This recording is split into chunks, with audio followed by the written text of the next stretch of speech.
Hey,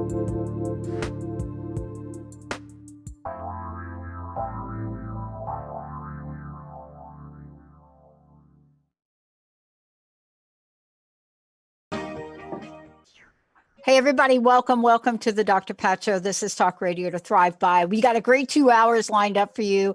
One of the topics out of the gate, Benny's going to relate to very importantly, and that is conscious parenting, presence instead of perfection. My special guest, Susan Dolci, is joining me for that. But before I jump over to that, Benny,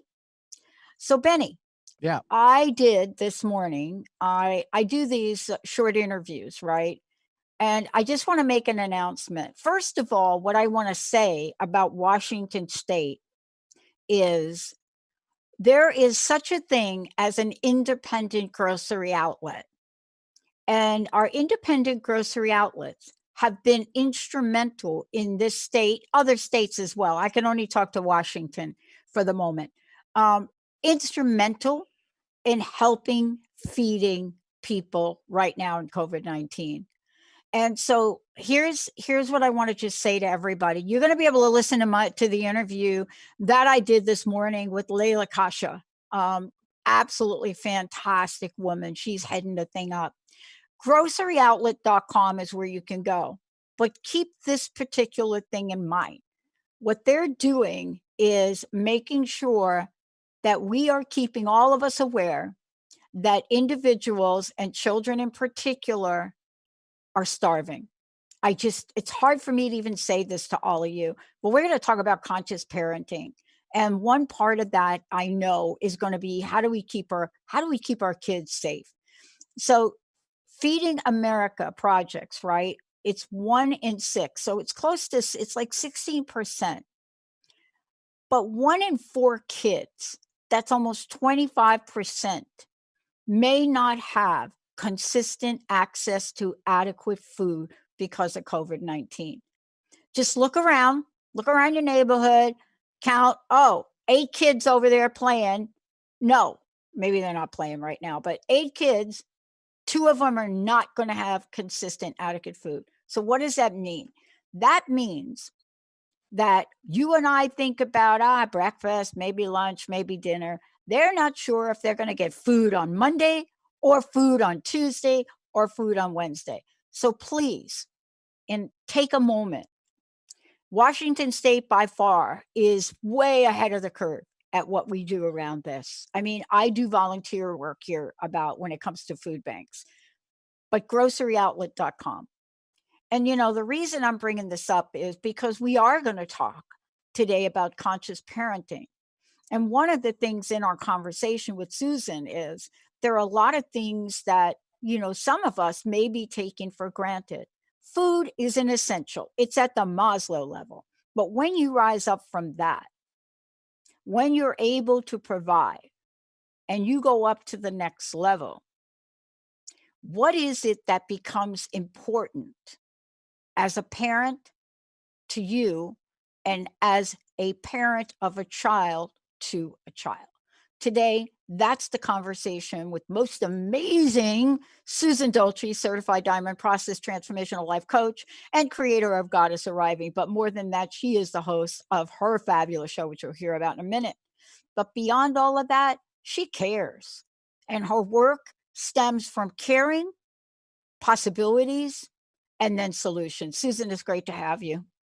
Thanks for having me back. This is so exciting to be here. And, this topic is not just about, like you were talking about, how important it is to take care of our children and feed them and all of those basic needs, but just, kids in general. Like, I'm just passionate about, taking care of, they're our future, right? We really need to just nurture that in every way that we can. And, part of this that we're going to talk about today as well is there's a level of listening now that is so important, and listening to understand on both sides. And, I find that where I watch parents and children become, let's just say, in the end, could become at odds with each other. It's not like it happens overnight, by the way. But when but when we get to that point, there's something that creates the great divide. And that's some of the things you're going to talk about today, isn't it? Yeah, yeah. You know, mindful, there's, it's a big movement right now, conscious parenting. I've got a lot of books on my shelf about conscious parenting and mindfulness and parenting. And it it's not, being a mindful, conscious parent isn't about being a pushover parent. It's about bringing more compassion and more uh, what's the word I want? Just more compassion and deep listening Yeah. to the It's like relationship. empathy. Right. It's like okay, I just talked about the food banks, right? For a minute right there. I just talked about that. But underneath that, what was I really trying to say, right? Mhm. What was underneath that? What was I really trying to say? There's something that I said, but there's also some things I didn't say. And so part of that, people may or may not understand enough information to have empathy. But when you're a parent, there are things that happen on both sides. Isn't it true? Absolutely, absolutely. And that's the kids are like all of us. I say over and over again, our deepest need as humans, I believe, is to be seen and heard. And just because you're little doesn't mean that you don't have that same need. And so many times as parents, we I always joke around, I'm like, are you raising a child or are you nurturing a soul? Right. And we need to nurture their little souls, and they need to know that how they feel and what they feel is okay. And that Yeah. they have the opportunity to speak and talk about how they feel, instead of squashing it because they're little and they don't know anything. This is an interesting conversation, Susan. I want to talk a little bit about what are some of the things that you see. Let me just call them this: potholes that parents step in kind of out of the gate, maybe initially when a child can first hear and comprehend. What are some of the things that, moms or dads say to their kids that just doesn't resonate? Gosh, there's just so many things. I mean, one of the things that I think a lot of parents overlook is that I think you're about to have a baby. There's all this joy about the pregnancy and bringing a new life into the world, and you don't really give a lot of thought as to how you're going to parent or what that really means.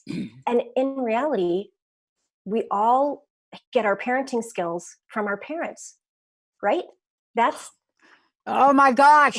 That's that's like, okay, so there are potholes and there are potholes. The good news for me is I had two moms and I got to take the best and the worst of both of those two. Um, but you're right, some things get passed down. I mean, I've been talking about my stepmom for about a couple of years now, but more recently, just talking about what I learned from her.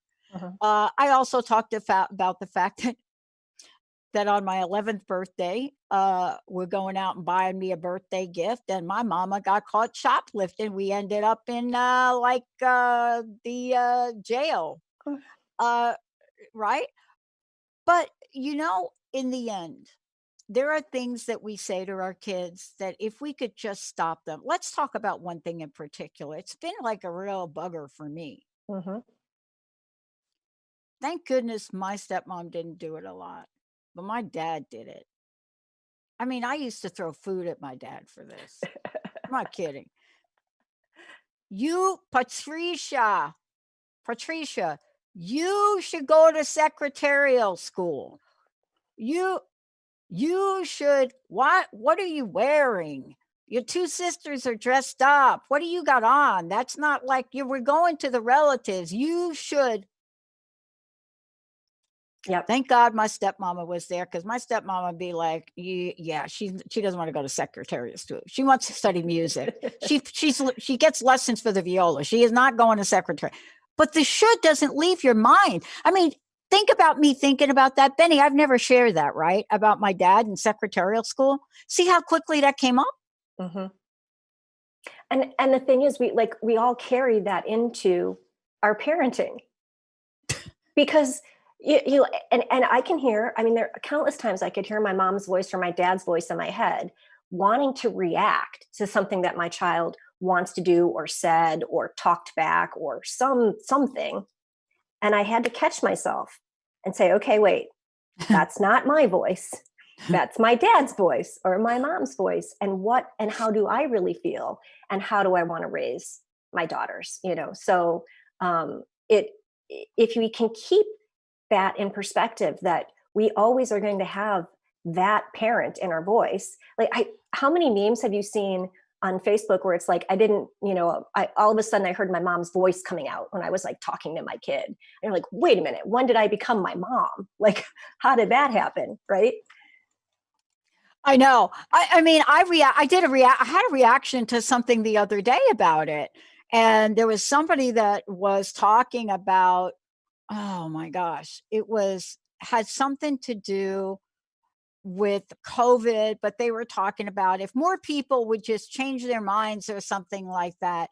And then it should have stopped there. I wouldn't have paid attention. But a voice from my childhood came in her next sentence. And boy, did I go off on it. So the next sentence was, people are just too lazy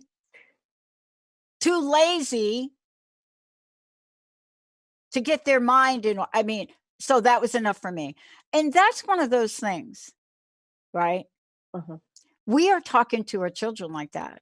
I mean, how many times have you heard parents say, "Oh, you're just a lazy bum," or like what? And all of those, I mean, they're the same labels. They're labels, right? And the minute I swear, I know parents will say, yes, I totally agree with you.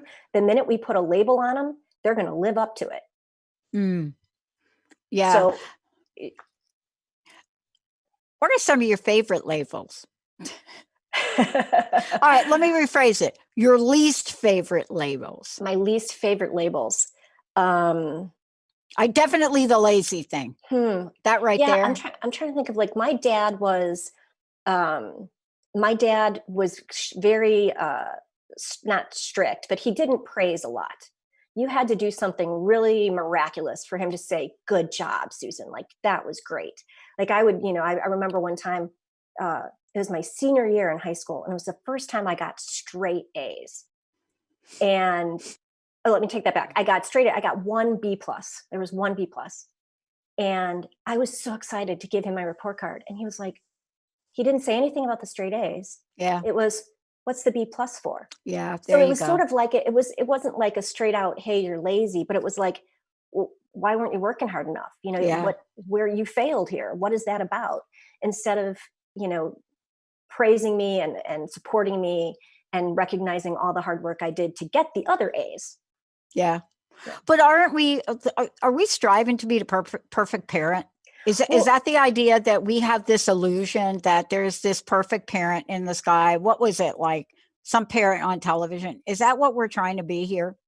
well, I I think we all have this vision, and I can speak to this even, like, as a mom, when I was carrying my children, of what it's going to be like, what it's going to like to parent them, what it's going to be like to hold them, and and you have this like idyllic little thing in your head, and you've created a mini me, right? Oh, they're gonna hold them in your arms, and they're going to be a dancer, and they're going to be whatever vision you have for your kid, and and and then we have them and we birth them, and now I'm really super super grateful that social media wasn't around when my kids were little, because I would have I would have gone nuts. I mean, so many moms are over here comparing themselves Oh, to each other, especially on social media. Whose baby's cuter, what picture looks better. Oh my God, Pinterest. If Pinterest had been around when my kids were little, I would have felt that I failed at every birthday party. yeah. Because there's just this idyllic vision that's out in media that's just not true. It just Yeah. doesn't exist. And all of the things that we think about, that being a good parent, um, like, oh, if you put them in front of the screen too long, that's bad, and right now, so many moms and dads they're just trying to get by. Their kids Yeah. have been home from school for months. Summer camps aren't open. They love their kids, but they're with them 24/7. And they just are still trying to live up to this, how do I keep their time structured, and how do I keep things, creative for them, and how do I do it? How do I do it? And you can't do it all. You can't do it all. And you don't have to do it all. You're still going to be an amazing parent, because what your kid really, really wants from you isn't the craft project, isn't the toys, isn't like I, the do it yourself day camp. They just want you to be present with them. Yeah. I mean, aren't we seeing glimpses of this though? I mean, what we see on, let's just say, flashing on television are all the happy scenarios Mhm. of parents spending more time with kids. Um, and in a sense, a lot of that is really true. There's a new level now that is occurring, that some people say you're going to need a transition plan when things go back, not to the way they were, but goes back to some resemblance Mhm. of what was going on, where where children literally leave their home. Now, two things though. I think that this is important for us to really talk about the fact, maybe you know a parent like this. I don't know any parent that doesn't go down the road and mess up here and there. Oh, absolutely. How do you can't possibly know it all. No. You can I remember when my brother is 10 years younger than me, right? And I'm 12 years younger than my sister. Yeah. I remember the first time I was told to change my brother's diaper. Like, where would I have learned that? Right. And I watched, and I watched how it was done. And I remember this like almost like this was yesterday. It had to take me a good 30 minutes to do this. I'm not kidding, Yeah. because nobody said to me, "It's okay if your brother is like laughing and going like this. You just have to do it." So I'm waiting, Susan, I'm waiting for the perfect moment. My brother is like, "Come on, buddy, you have to," and so this is like, you got to pin the diaper. This is old school. Mhm. My mom was Right. old school in this way. And so, like, I'm waiting. I'm like, and I'm like 13 or something. I don't remember now. Something like that. Maybe, yeah. And so you're waiting for, so you got to be gentle about it, right? I Mm. could remember this. This could be one of those, what do you call it? Saturday Night Live skits, because I remember so vividly being so proud to take the first diaper off. And as I took it off, imagine me, this kid with the bangs. Now I got the diaper. I don't know what to do with the diaper. I do not know I got the diaper. Nobody told me to go get the pail and do. So I got the diaper. So here I got the diaper. So my first attempt at my brother was to do it with one hand. So I got the diaper over here and I'm trying to do this. Okay, that didn't work. I finally put the diaper on the floor. That was a mistake, hardwood floors. But then I'm waiting for my brother to stop laughing. Now, I could go on, but I won't. How old was he when you were trying to do this? I think I was, let's see, Anthony had to be like 10 or 11. No, no. How old was he?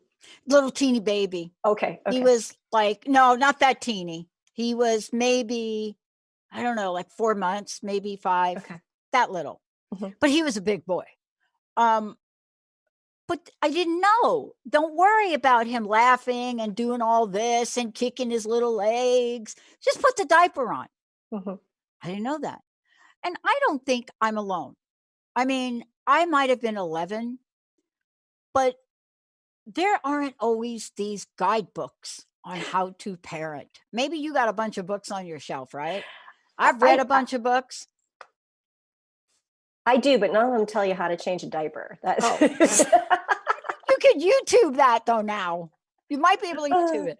But think about it. I yeah. mean, we take something like that for granted. You're a first, and that's just one, Susan, Mhm. of many scenarios. But let's talk for a minute about how do we, as parents or as grandparents, how do we truly know what our children need? It's actually really easy. Uh-oh. We just have to ask them. We just have to ask them. I mean, granted, there's a time when they're nonverbal and we can't, and I think so many, at least like again, we parent based on how we were parented, unless we read books or, make an effort to come up with a new system. But I think so many of the experts, and I can think of like Dr. Spock back when my mom was raising me, the experts have whitewashed the intuition out of our parenting Oh brains. god, yeah. Yeah. And that really, if you are bonded with your kid, you know your child better than anybody else does. You know when they're nonverbal, the difference in their cries. So if you it really is about trusting your instincts when they're really tiny like that. But when they are verbal, we don't think to ask them. And I think so many tantrums and so many meltdowns happen, and we're just trying to, we're in the grocery store and the kid's having a meltdown, and now we're embarrassed, and because it's a people are looking at us like we're bad parents, or wow, you need to get your kid under control. And it has nothing to do. I mean, we're getting freaked out because of people's opinions of us, which have nothing to do with us, and we're trying to manage this child who could be, I always like to say, like the halt method. Child could be hungry or angry or lonely or tired, but we don't ask the Mm. kid. We just want to manage the situation and get out of the store or stop the tantrum, because it's a reflection on us as a parent. And we miss out on so many opportunities to connect with our children, and for them to learn, to understand that we're listening, and that they can trust us, and that they can share and say how they feel. You know, I had something interesting. Can I share this with you? And then when we come back from break, I'd love for you to comment on it. Was out in the grocery store. I was up at the Safeway, and, when I go out, I've got the full gear. I got the mask, I got the gloves, alright, the whole thing, right? And so I'm out and I'm going up and down the aisle, and I can't remember which aisle it was, but I remember turning and coming down the aisle, and there was a woman over here and a woman over here with about, I'd say the boy had to be 9, let's just say, about 9. Neither one of them had masks on, right? And the woman over here clearly was concerned, had the mask on, had a cane, no kidding, right? Mhm. And so I start to turn I almost didn't go down this aisle. I start to turn down the aisle, and the woman with the cane is saying to the other woman, "Why don't you have a mask on? Why doesn't your son have a mask on? Aren't you afraid that perhaps without the mask, he or you might get sick? And more importantly, aren't you concerned that you may make somebody else sick?" And these two women were going at it. It was like very heated. And I'm watching the boy. And, I'm fixated on the boy because I mean, we're seeing a lot of these spats now. Mhm. But I'm watching the boy. And they stopped for a moment, and the boy looked up at his mom and says, "It's okay. I'd like to wear a mask." And I just thought, what's gonna happen now? What Mhm. is gonna happen now? And so the mom could have went crazy at the kid, right? And simply looked at this woman who really wasn't well, looked at the you could tell the kid did not wanna make this older woman sick. And she just looked at him and said, "Yeah, we'll get you a mask." When we come back, what just happened there? What was it that Susan Dolci is talking about, that every day, a lot of times a day, we have an opportunity to really, really hear what children are saying? What if we could hear? What if we really saw them? Stay tuned. When we come back, Susan Dolci will walk us through how that's possible. We'll be right back.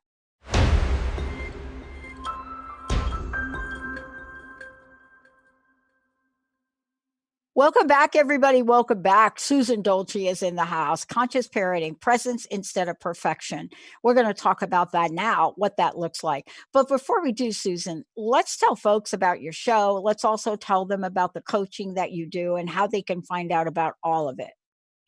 I love my show. I'm so excited for this opportunity to be on Transformation Talk Radio. The name of the show is Three Things I've Learned with Susan Dolci, and it's every first and third Tuesday at noon Pacific, 3 Eastern.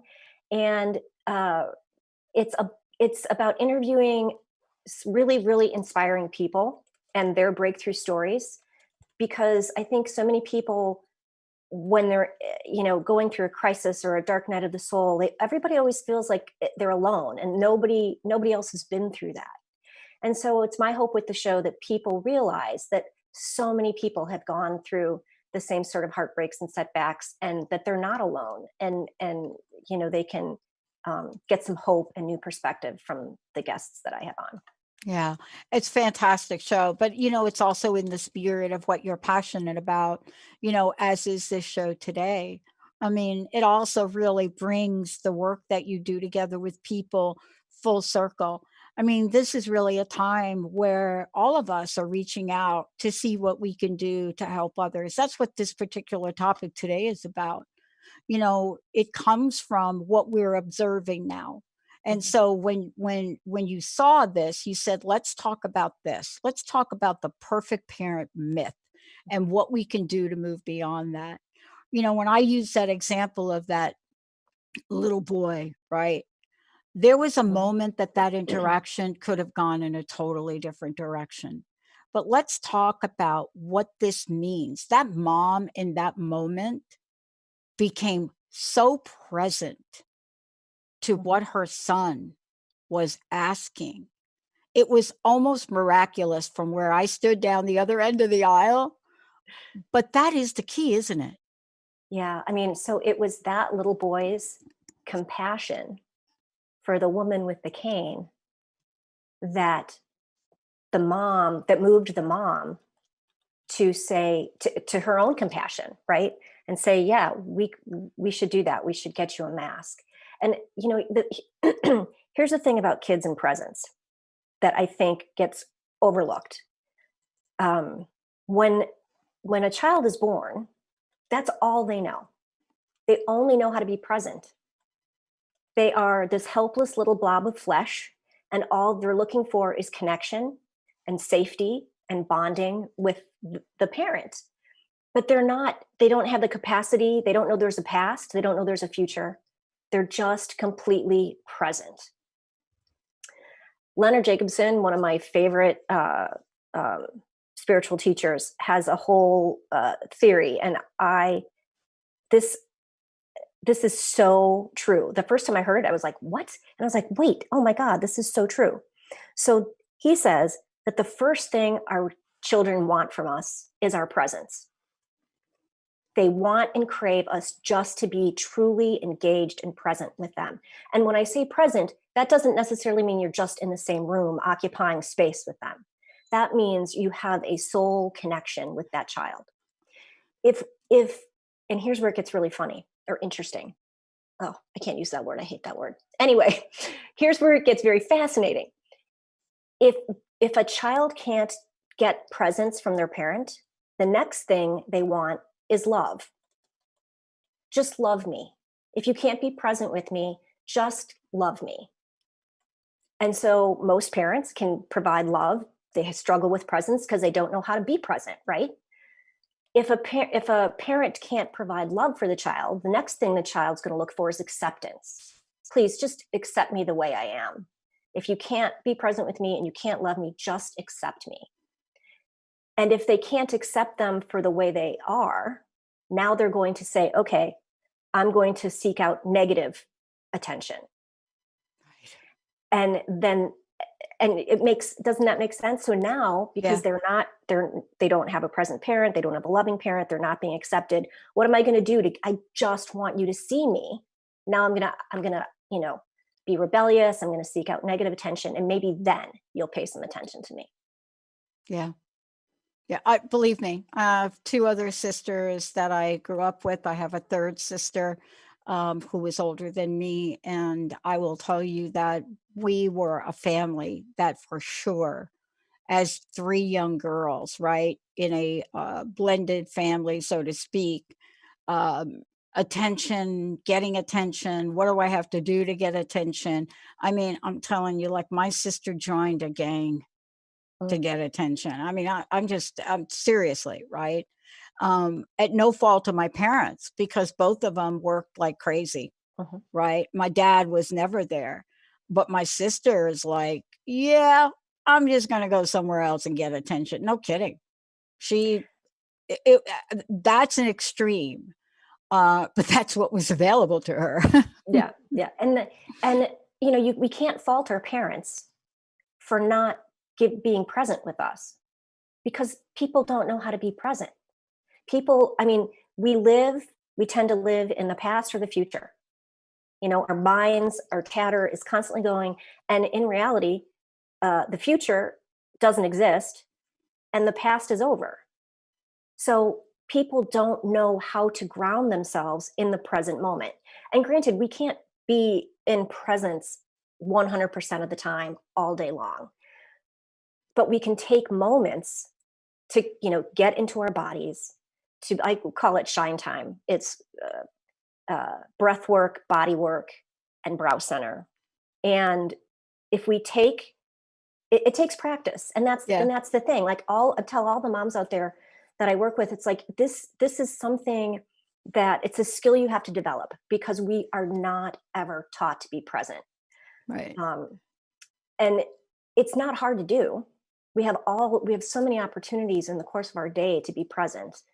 Uh, when my kids were little, um, I saw this interview on Oprah Winfrey, and I Uh-huh. was trying to find the woman who did because it was a long time ago. Yeah. My kids are all adults, but she was talking about how she made washing dishes a ritual.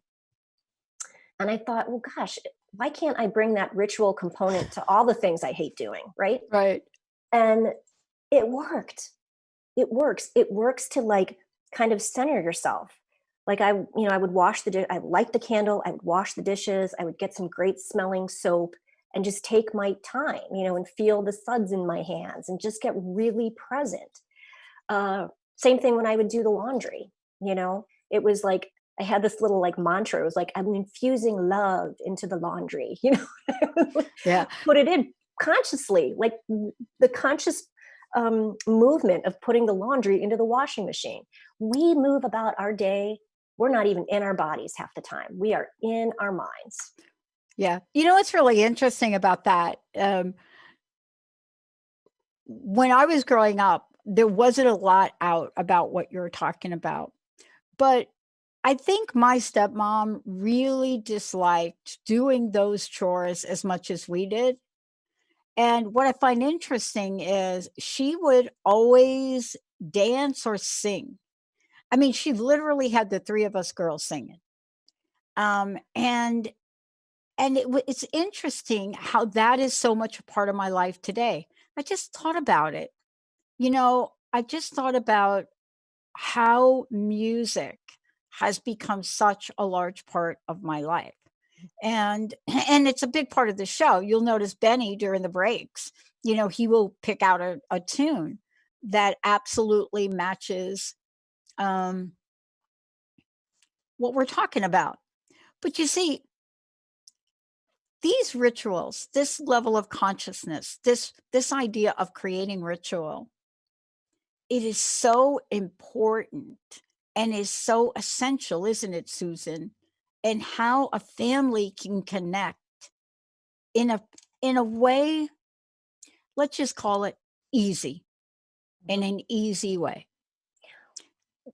I think so we forget that they're watching us. They watch everything we do. And that's just like, like I said in the beginning, where we parent based on how we were parented. That's the skill set we have. We inherited from our parents, unless we want to change it. So when they watch us, t- you know, bring, joy to cooking the meal or dancing or playing music while you're doing the dishes, and just now we are teaching them a new way to do it and a new way to connect. So I think it's beautiful. I mean, I wish they weren't watching us all the time, but especially when they're little, they are. They don't miss a thing. And yeah, kids I are mean, really isn't it the way insightful. we learn? Isn't vicarious learning one of the fastest ways, quickest ways for us to learn, Hmm. right? And, when I think about that and I think about for myself, and I drive Jessica crazy because I always say to her, look, just show me one time, right? Hmm. Even though you've given me a page of instructions, just please just show me once. Um, what do you think, Susan, if I could put you on a limb and then when we come back, talk about it? What are our kids learning today? What do you think their observations might be as we are in one of the most, how should I say it, unanticipated time of our lives? Maybe I'm not going to say ever because we've had other things that have happened around the world, but I wonder what they might be observing and what can we do to help them observe something that will help shape an amazing future. Let's take a short break. We'll be right back, everybody. Susan Dolci is in the house.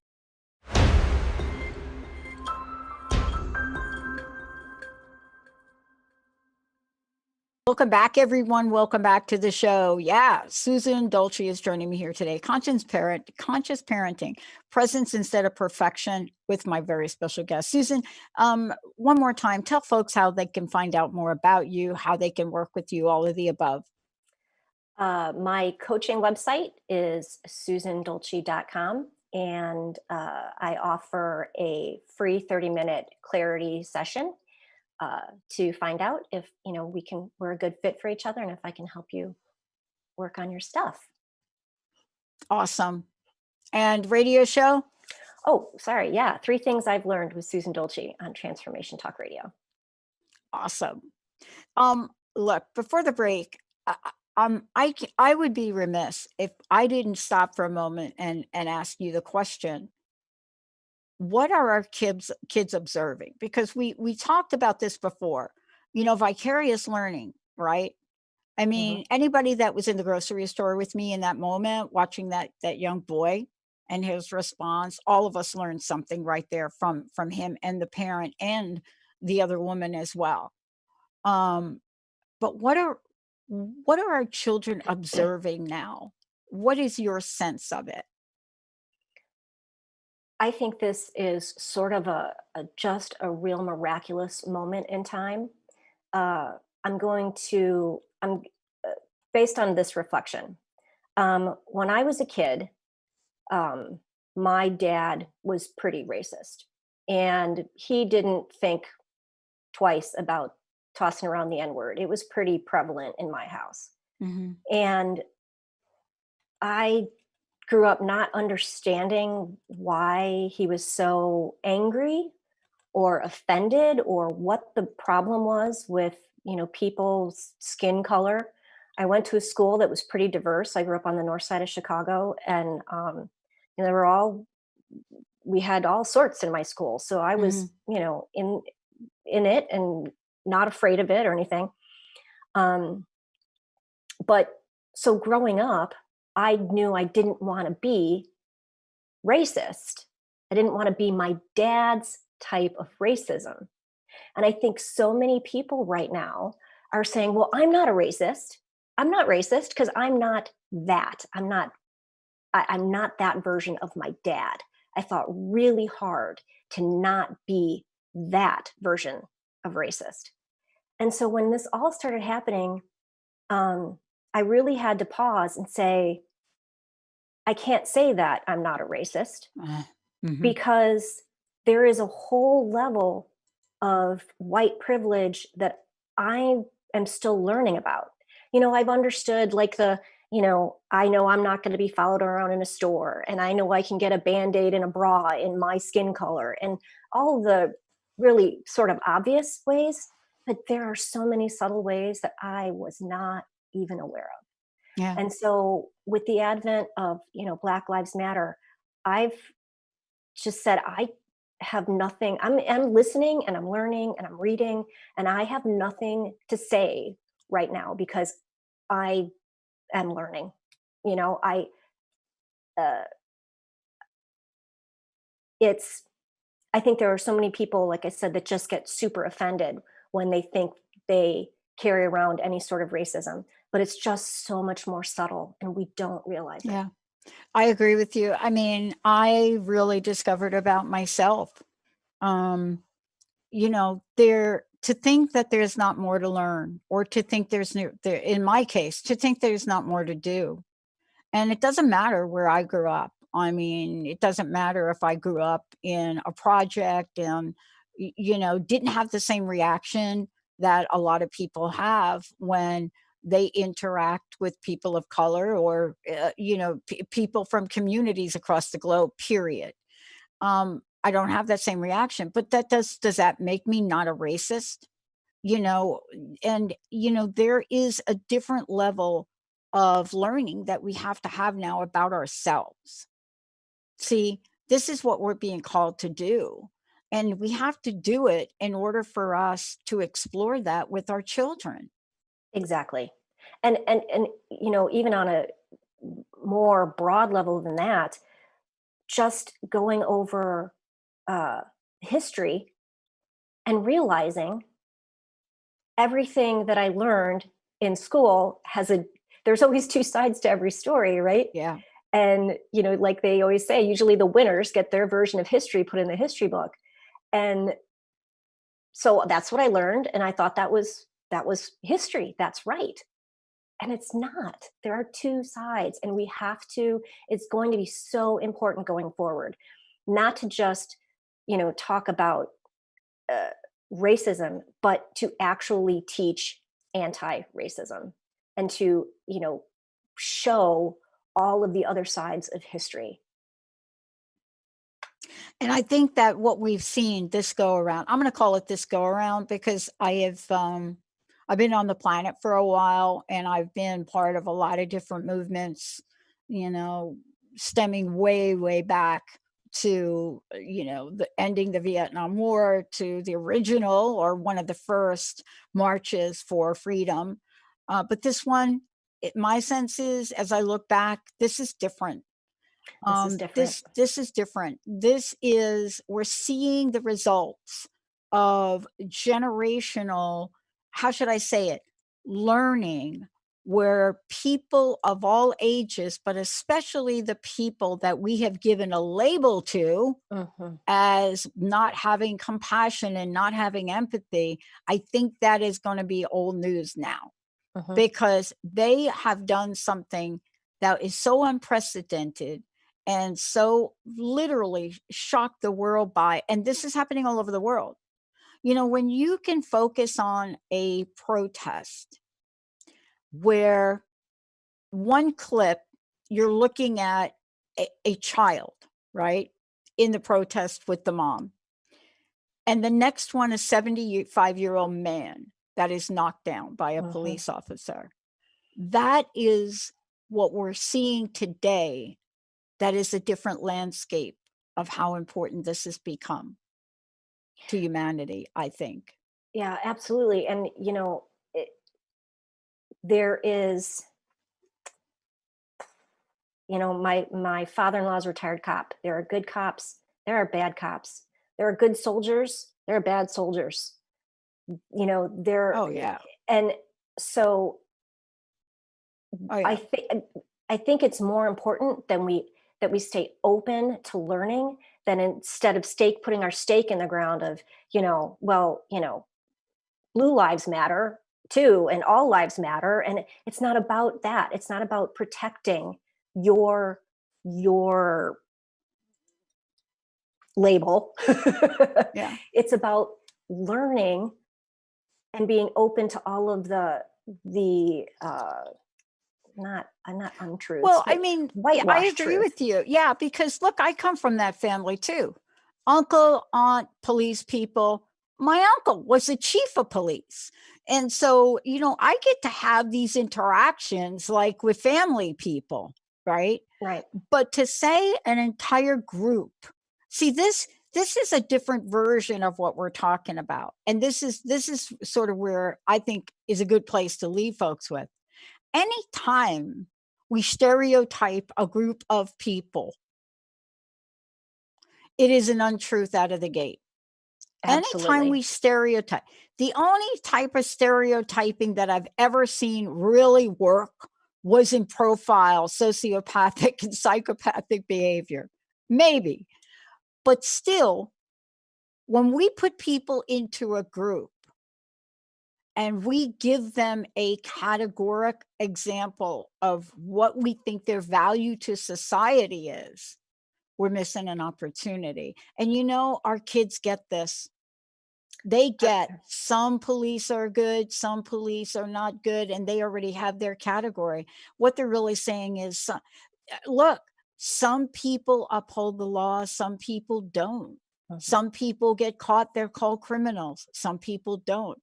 I think kids get this, and we have a lot to learn from our children today, I think. What do you think? Our kids are our greatest teachers. Every relationship comes with a lesson. I don't care if it's a parent, a husband, a wife, a sibling. Every relationship comes with a lesson, and your children are here to teach you lessons too.